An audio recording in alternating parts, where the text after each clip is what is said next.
Here's a quote: "If we're going to make a move, we should make a move," said one high-ranking team official, speaking anonymously to protect existing relationships. If not, we need some leadership, and the leadership is the real problem, guys. That's the real. That anonymous warning cuts straight through the noise. Someone with influence inside the league is openly questioning whether the WNBA has the leadership required for what comes next, and the answer may determine who is really running this league by the end of the season. Here says Silver acknowledged that while he hadn't been at the bargaining table of the contentious WNBA CBA negotiations, he was playing a role behind the scenes. More recently, he reportedly involved the disciplinary process. He was involved in the disciplinary process of Phoenix Mercury forward Alyssa Thomas, now infamously the play involving her Indiana Fever guard Caitlin Clark. Okay, when she put her fist on her throat. Okay. Here's a quote. It says CNBC's Game Plan Summit.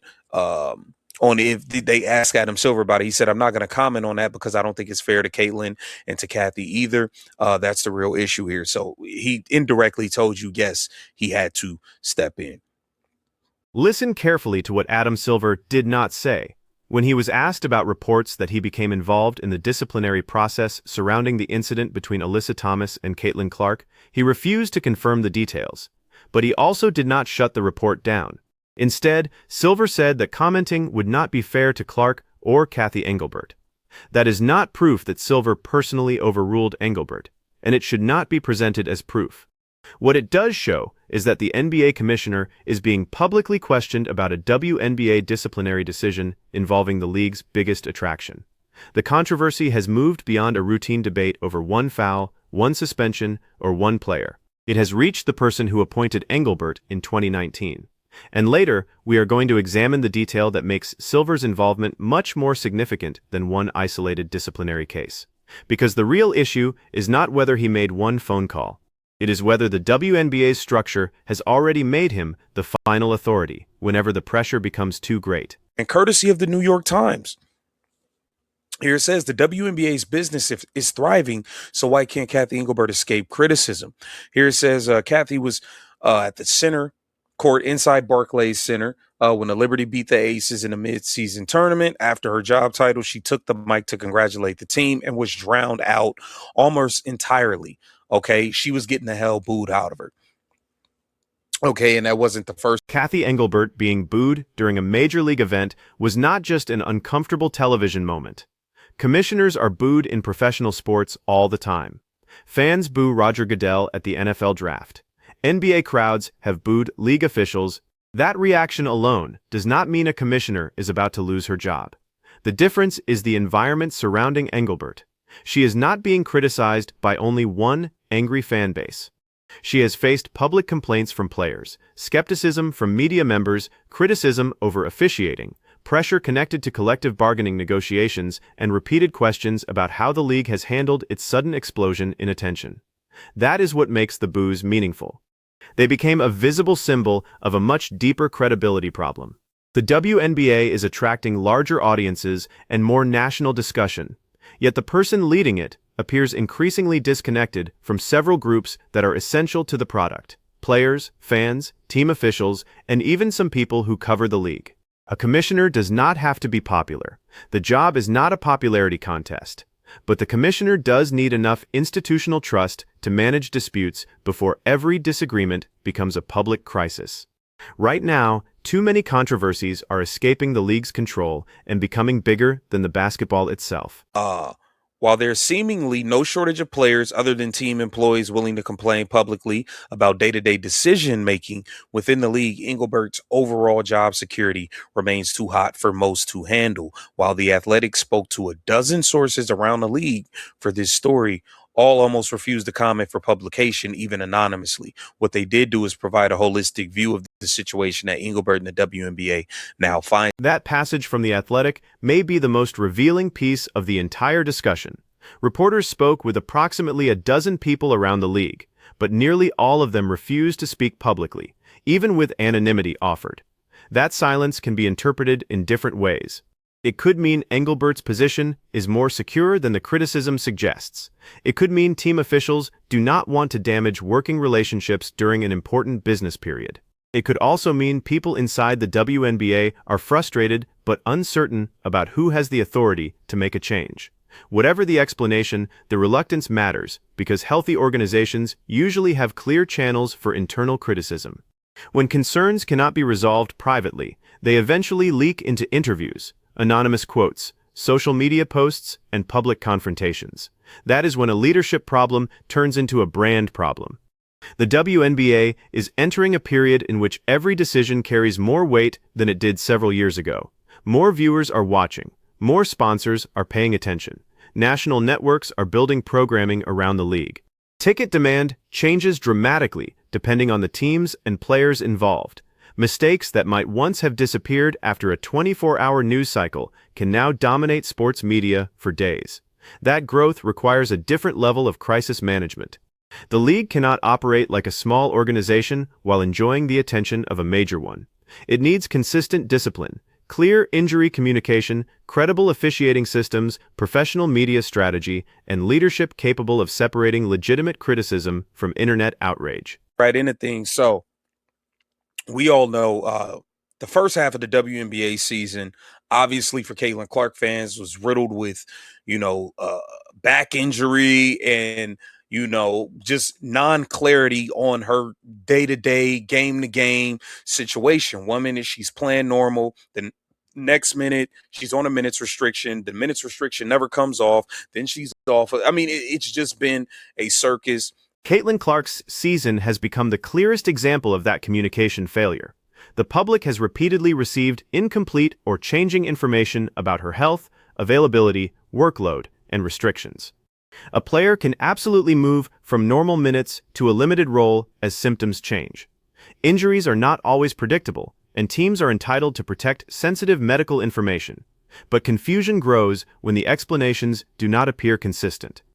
Fans start questioning whether the team is being transparent. Analysts begin filling the gaps with speculation. Every warm-up video, practice clip, and sideline expression becomes evidence for a new theory. That is dangerous when the player involved is central to the league's commercial momentum. Clark is not responsible for the WNBA's entire business, and the league cannot make every decision exclusively around one athlete.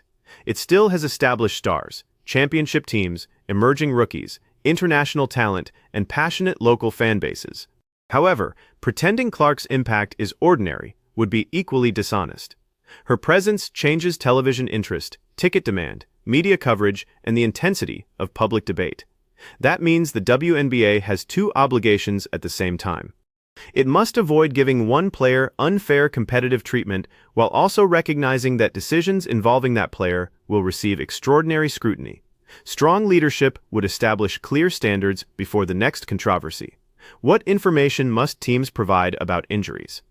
How are flagrant fouls reviewed? When does the replay center intervene? What conduct results in fines or suspensions? How does the league explain controversial rulings without attacking players or officials? Without those standards, every incident becomes personal. Clark's supporters believe the league is failing to protect her. Other fans believe she receives disproportionate attention. Players become frustrated that one storyline dominates coverage. Officials are placed under a microscope. The league office looks reactive instead of prepared. He's going to be full-fledged monitoring things. You see they have the NBA replay center coming now. It's a lot going on, man. Kathy's not built for this. The NBA Replay Center is an important development because it gives the WNBA access to a more established review operation. In theory, that should improve consistency and reduce the number of obvious errors that survive after replay. But technology cannot solve a leadership problem by itself. A replay center can review whether contact occurred, whether a shot left a player's hand before the buzzer, or whether a foul meets the standard for an upgrade. It cannot decide what kind of league the WNBA wants to become. The larger question is whether the league will apply rules consistently when the stakes are high. Fans can accept an unpopular call when the standard is clear and applied evenly. They lose trust when similar plays produce different punishments, when explanations arrive late, or when discipline appears to change after public pressure. That perception is particularly damaging in a league where social media clips often spread without full context.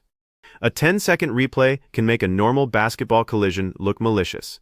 It can also expose contact that officials genuinely missed. The WNBA needs a process strong enough to survive both possibilities. This is also where Silver's shadow becomes harder to ignore. The more the WNBA relies on NBA infrastructure, NBA expertise, and NBA intervention during major controversies, the more people will question how independent Engelbert's authority actually is. That does not automatically mean she is powerless. Major sports organizations frequently share resources, but if the public repeatedly sees Silver connected to the biggest decisions while Engelbert absorbs the criticism, the perception will be that he is the emergency commissioner and she is the public-facing administrator. NBA Commissioner Adam Silver appointed Engelbert in 2019, giving her commissioner title no previous WNBA permanent leader had possessed. It was a testament to her CV, highlighted by a stint as the CEO of Deloitte, a multinational business consulting firm. Okay. It says, but the WNBA's board of governors lack involvement regarding Engelbert's hiring has led to question who exactly she reports to. Throughout her tenure, there have been moments that point to Silver's explicit involvement in. Now we reach the structural issue that has been sitting underneath the entire story.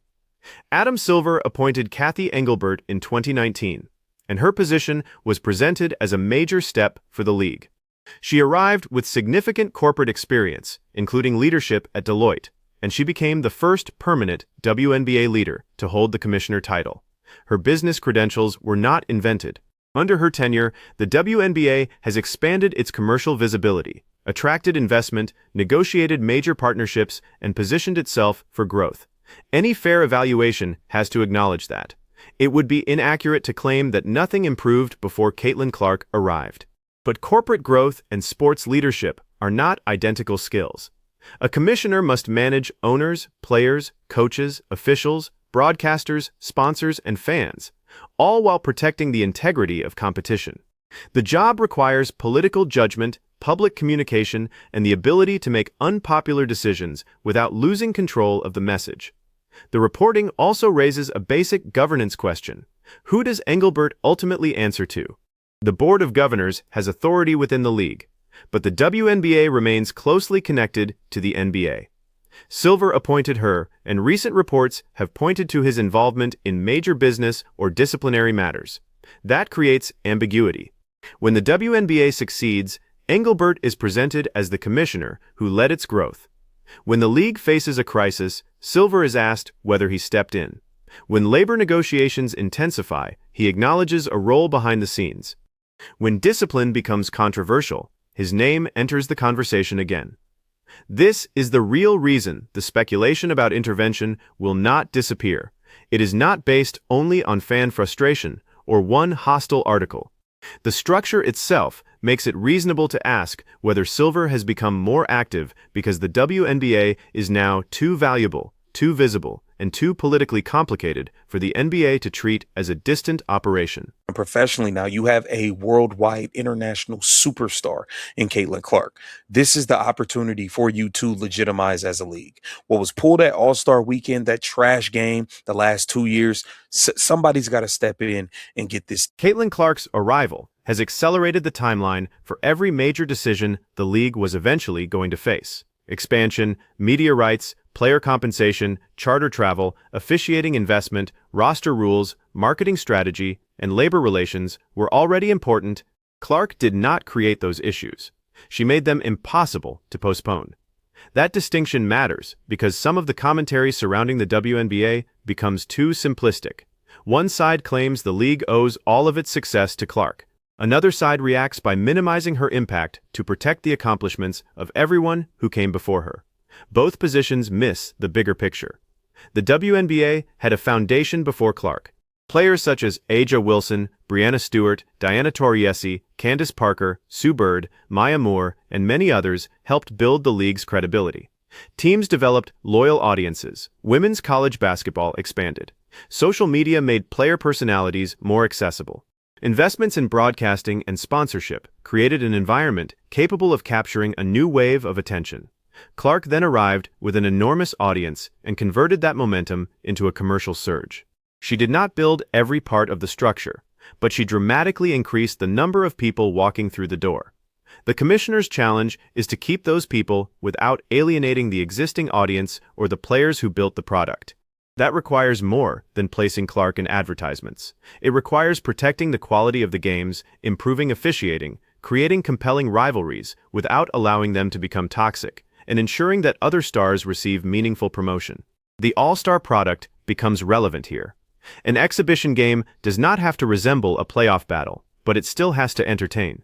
Fans who spend money on tickets or invest hours watching expect effort, personality, competition, or spectacle. When the event feels flat, the league cannot simply assume the audience will return because the brand is growing. A rising league must be more demanding of itself, not less. Increased attention exposes weak production, confusing formats, poor communication, and inconsistent standards. Growth buys opportunity, but it also removes excuses. Now, take a look at this. In recent years, Engelbert's communication style has been criticized and magnified by the players who aren't afraid to air their grievances. Okay, while many players say they never had a relationship with Engelbert, the level of strain went mainstream when Nafisa Collier called out Engelbert during her exit interview. And we're all well aware of how she blasted her with that and brought up Caitlin Clark and all of this stuff. The public breakdown between players and league leadership may be Engelbert's most serious problem. Nafisa Collier's previous criticism resonated because it did not sound like a random complaint from someone outside the system. It came from an elite player with credibility, business interests in women's basketball, and direct experience dealing with the league. When players say they do not have a meaningful relationship with the commissioner, that does not mean she must agree with every demand. Commissioners and players are often on opposite sides of negotiations. Conflict is unavoidable, especially when the collective bargaining agreement, salaries, revenue sharing, scheduling, and working conditions are being debated. The danger appears when players no longer believe communication is productive. Once that trust disappears, every disagreement becomes a test of respect. A delayed response looks dismissive. A carefully worded statement looks evasive. A disciplinary decision looks political. Even a reasonable league action can be interpreted through the worst possible lens. That is why replacing one person would not automatically fix everything.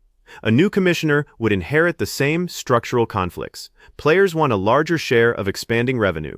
Owners want sustainable economics. Networks want stars available for major games. Coaches want control over injury decisions. Fans want transparency. Sponsors want a stable product. Those interests will collide, regardless of who holds the title. The next leader, whether it remains Engelbert or eventually becomes someone else, needs to establish a credible process. Players need to know how concerns are heard. Teams need to understand how league decisions are made. Officials need accountability without being publicly sacrificed after every controversial call. Fans need explanations that are direct enough to build trust without revealing private information. And that leader does not need to fit a particular gender stereotype. The WNBA does not need a man simply because the current commissioner is a woman. It needs an effective executive with authority, judgment, credibility, and a clear plan. Turning this into a debate about whether a male leader would be tougher distracts from the actual failures being discussed. Leadership is not about appearing emotionless. It is about making standards clear, applying them consistently, and accepting responsibility when the organization falls short. And we got to get into this article in the New York Times because it's saying, yeah, Kathy has brought some level, the business is thriving, but why can't she escape criticism? For one, the business we all know is only thriving because of the arrival of Caitlin Clark, but this business won't continue to thrive with the way. The headline presents the contradiction perfectly. The WNBA's business is thriving, yet Engelbert cannot escape criticism. Both things can be true. A commissioner can deliver business growth and still lose confidence in other areas. Revenue does not erase officiating concerns. Attendance does not fix strained player relationships. Television ratings do not settle labor disputes. A successful expansion strategy does not guarantee strong crisis communication. It is also fair to challenge the claim that all growth belongs to one player. Clark has been the largest new force, but the WNBA's commercial expansion involves years of groundwork, additional star power, investment, changing media habits, and the broader rise of women's sports. The more useful question is whether the league is converting attention into durable value.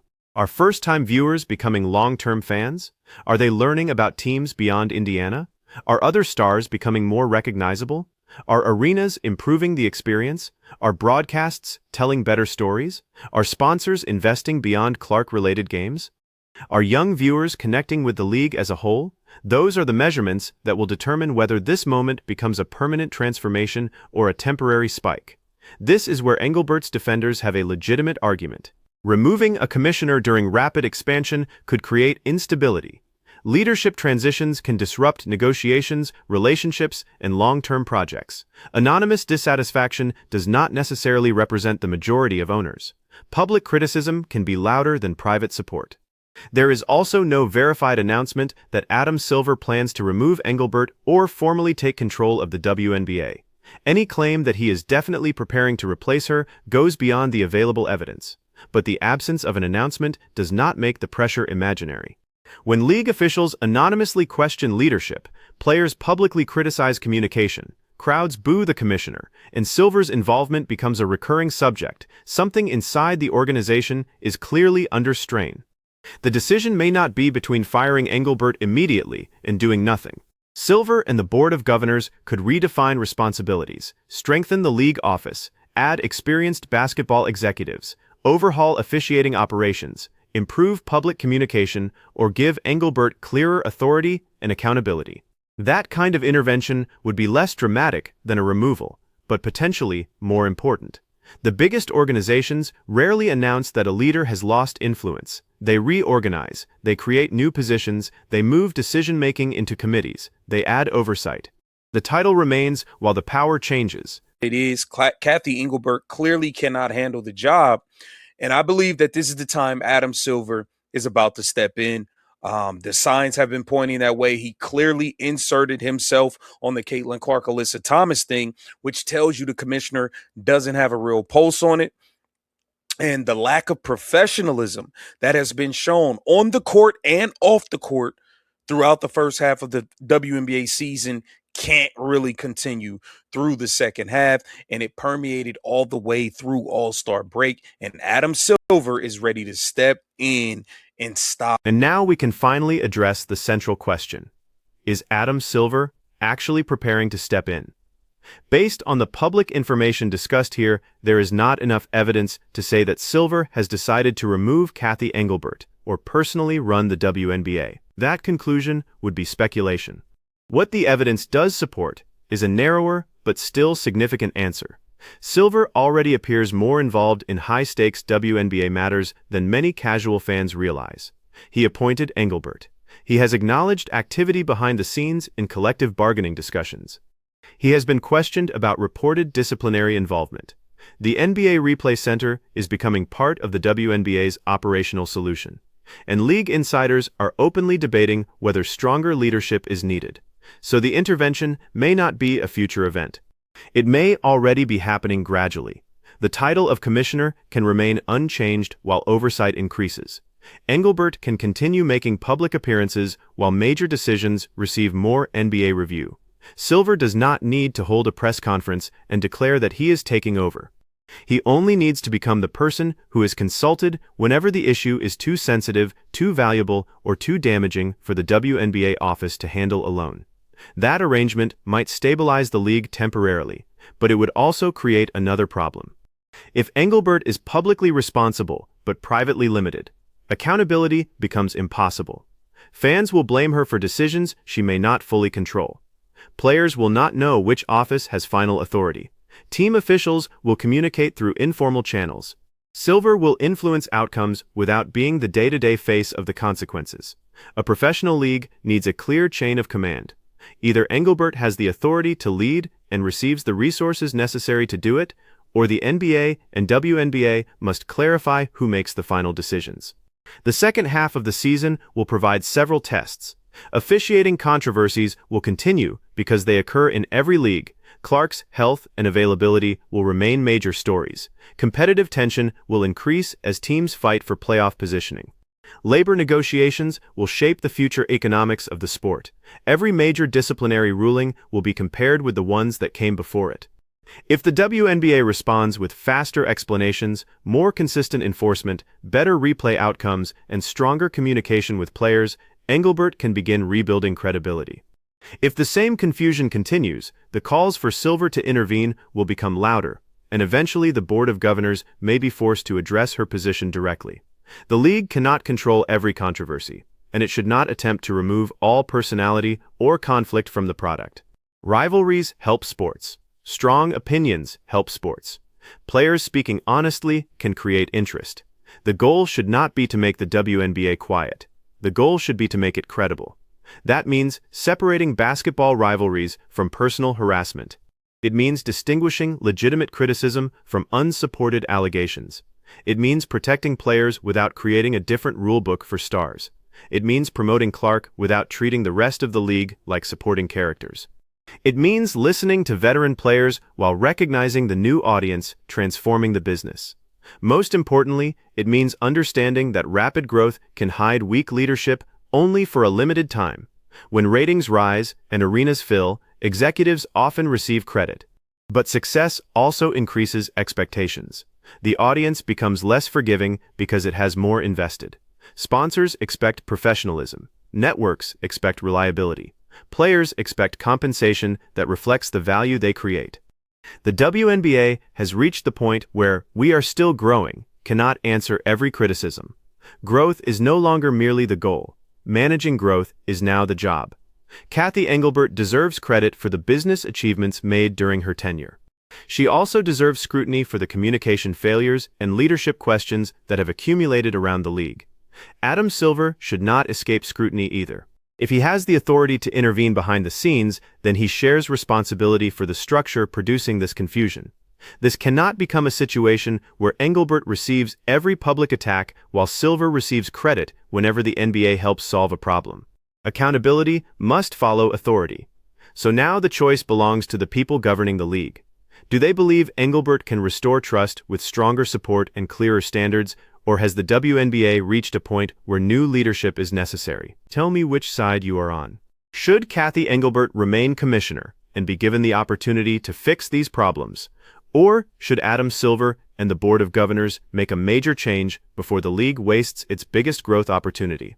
Leave your answer in the comments. Like the video, subscribe, and turn on notifications so you do not miss what happens next.